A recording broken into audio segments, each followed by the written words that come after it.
Before you listen, if you enjoy the stories and want to hear more, then please consider subscribing. Most of you listening aren't subscribed, so please take this time to subscribe. Turn on notifications so you'll never miss a story and be the first to hear. You'll also be supporting me. Thank you.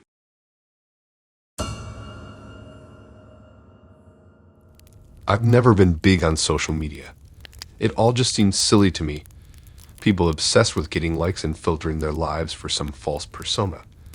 But recently a few close friends had been begging me to join Instagram. They wanted an easy way to share photos and keep up since we don't live near each other anymore. I finally caved and downloaded the app, though I had no clue how to use it. After creating a profile, I uploaded a few photos from my camping trip last month. I tried adjusting the filters but couldn't figure it out, so I just left everything default. I also didn't change any of the privacy settings, which I now realize was a huge mistake. My photos and profile were left totally public for any random person to see. But Instagram seemed harmless enough, so I didn't think much of it. Over the next few days, I started receiving odd anonymous likes and comments on my photos. Things like "looks fun" or "so pretty." I assumed it was just my friends being nice, but the usernames were all random letters and numbers that I didn't recognize. Still didn't raise any red flags. And one day I posted a selfie taken at a cafe downtown. Within minutes, I had several likes from those mystery accounts. Then creepier comments started appearing. "You're so beautiful and love your smile." One even said, "Thanks for sharing your location." I felt instantly uneasy. My default geotagging was on, so my selfie showed exactly what cafe I was at. I quickly turned the feature off, but still felt shaken knowing strangers could access that info so easily. Over the coming days, the unsettling comments kept appearing anytime I posted. "Looking good today," and "nice outfit." They always seemed to know exactly where I was when each photo was taken, mentioning landmarks or street names I was near. I checked my settings constantly, but location services were definitely disabled. How could this person know so much? Things got seriously disturbing when I was walking downtown one afternoon and felt an odd sensation, like I was being watched.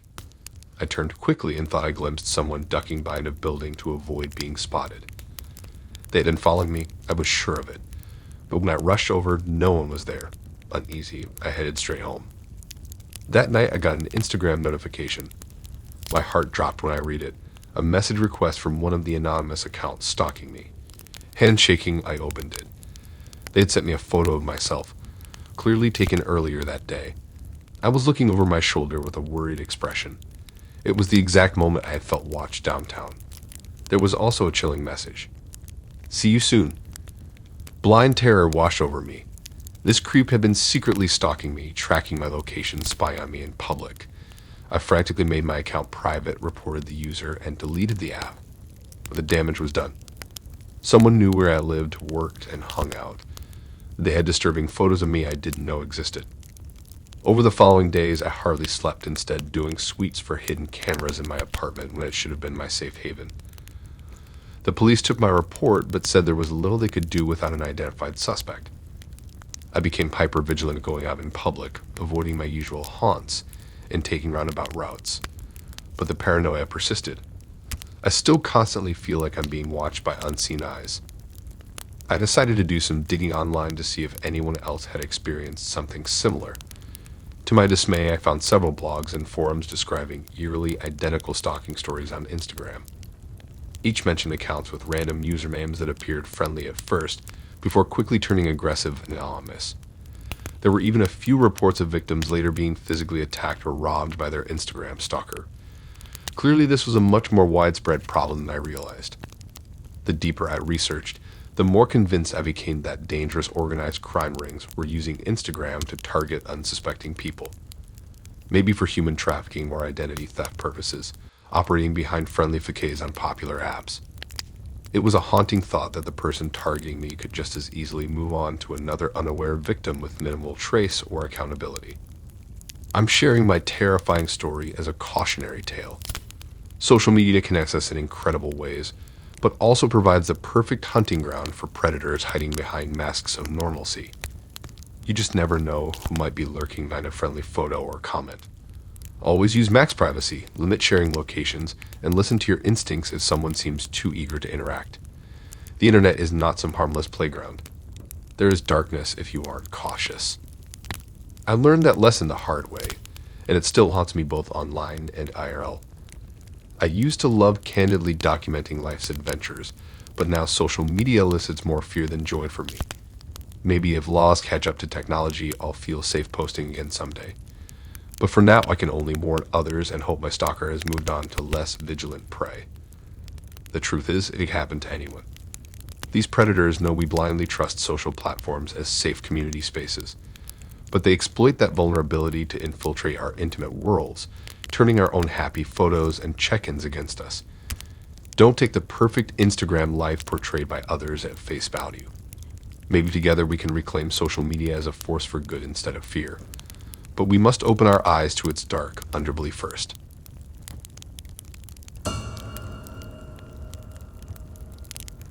I've always been super active on Instagram. As a blogger, it's one of my main platforms to connect with readers and share glimpses of my life.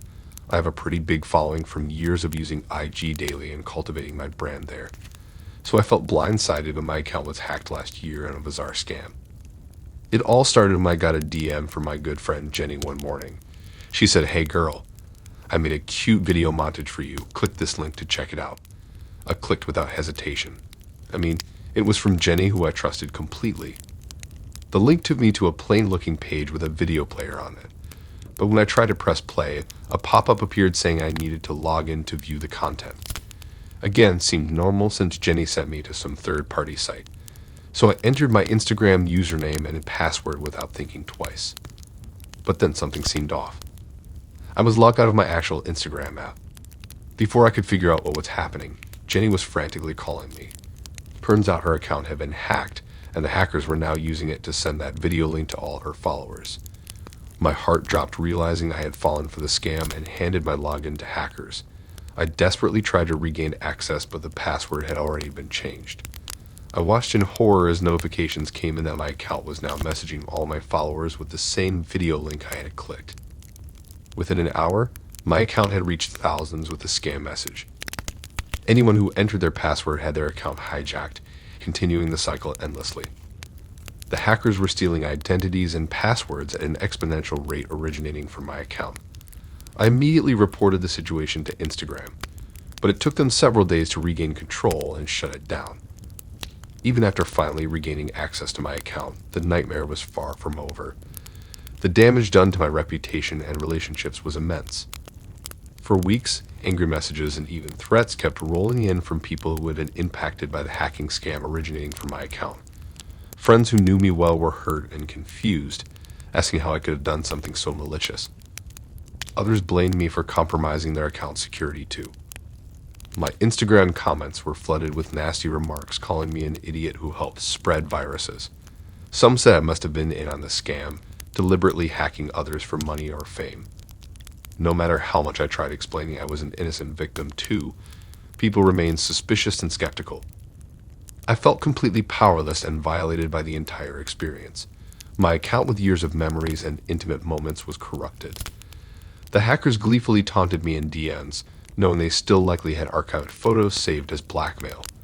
All my passion at work building a brand and connecting with supporters felt destroyed.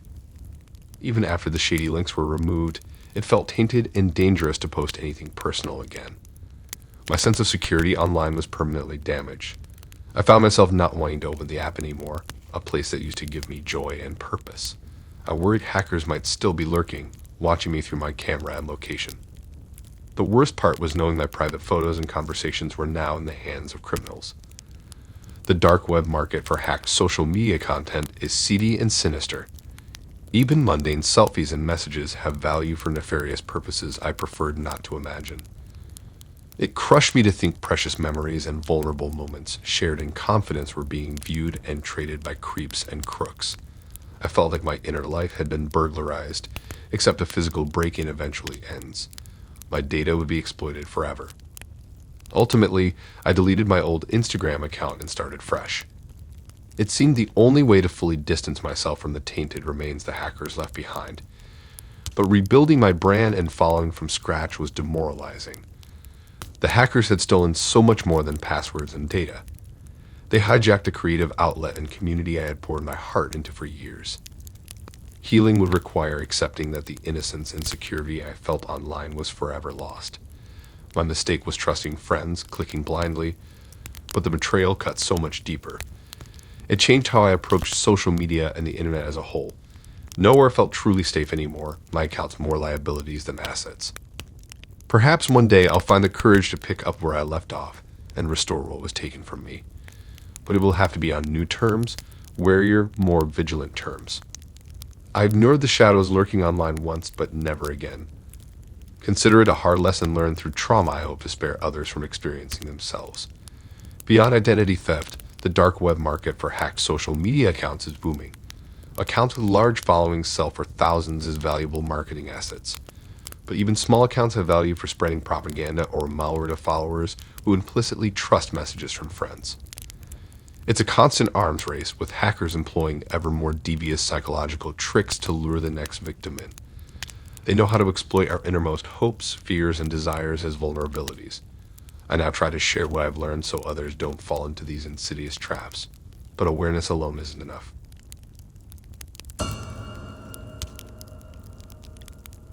As a semi-professional photographer, I rely heavily on Instagram to share my work and connect with potential clients. My account is public, so my photos are visible to everyone, not just followers. This makes it easy for folks browsing Insta to discover my work and reach out about projects. Or at least it used to. A while back, I came across a pretty funny meme page and left a basic comment like, "Ha, this is amazing." Just trying to spread some positivity. But a stranger I didn't know replied to my comment with really nasty insults about my appearance and talents as a photographer. I was stunned. My profile pic was of me, and this person was making vile remarks about how I looked and attacking my skills. I deleted the comment, assuming that would be the end of it, but I was wrong. The next morning I woke up to a flood of abusive comments from that same user all over my photos. Horrible things attacking my looks, abilities, everything about me. I felt sick knowing these hateful words were visible under all of my hard work for anyone to see. I blocked the harasser, but the damage was done. The cruel remarks remained, now impossible for me to remove since the user was blocked. I reported each comment, hoping Instagram would delete them, but never got a response. Over the next week, it only got worse. The harasser kept making new accounts to bombard me with harassment. No matter how many times I blocked them, they always sprang up again like a malicious hydra. This person was clearly obsessed with trying to make my life miserable through psychological torture. The abusive comments were devastating for my photography business. It looked extremely unprofessional for anyone visiting my page. Some clients even asked me about it, understandably hesitant to work with someone embroiled in controversy or online feuds. I pleaded with Instagram to help, but they barely replied with more than a boilerplate block and report message. The relentless harassment was clearly violating their policies, but they seemed indifferent and unwilling to investigate further. This abuser was constantly outsmarting every attempt I made at stopping them. As a last resort, I turned off commenting on all my posts entirely. This meant losing genuine engagement from supporters, but it was the only way to stop the nightmare. Even then, the damage was done. My account looked sparse and lifeless without interaction. Sharing new work seemed pointless if I couldn't discuss it with followers. Turning off commenting felt like an absolute last resort, but I was desperate for the relentless harassment to stop. However, even that drastic measure came with its own devastating consequences. As a photographer trying to build a business on Instagram, genuine comments and engagement from supporters are invaluable. Beyond just a self-esteem boost of positive feedback, it's a way to interact with potential clients, get insight into what people connect with, and build relationships. By disabling comments, I cut myself off from that critical dialogue with followers. My account instantly became barren and lifeless, posts now just shouting into the void with zero ability to collect feedback. Sharing new work seemed utterly pointless if I couldn't discuss it with others or hear people's thoughts. Not only did it stifle my creative process to share in a vacuum, but it very likely was costing me business opportunities.